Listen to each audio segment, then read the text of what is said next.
L'affaire avait défrayé la chronique en 2014 lorsque plusieurs individus s'étaient introduits de force dans un appartement de Créteil. À l'intérieur, Jonathan, 21 ans, s'accompagne de 2 ans sa cadette. Cambriolage, arme au poing, mais aussi viol, le tout sur fond d'antisémitisme. C'est la première fois depuis 4 ans que les victimes font face à leurs agresseurs puisque le procès de ces individus vient de s'ouvrir.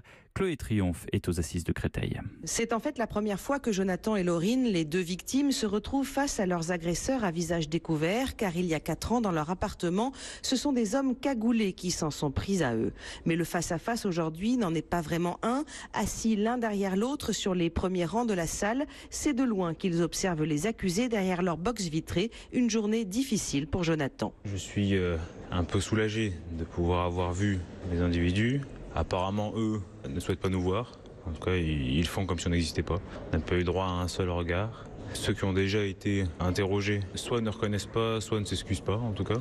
J'espérais qu'ils se comportent comme des hommes, qu'ils reconnaissent et qu'ils assument. Et c'est assez dur de savoir qu'ils étaient là sans que eux l'assument. Car les accusés âgés de 21 à 26 ans reconnaissent partiellement les faits et se rejettent la responsabilité du viol.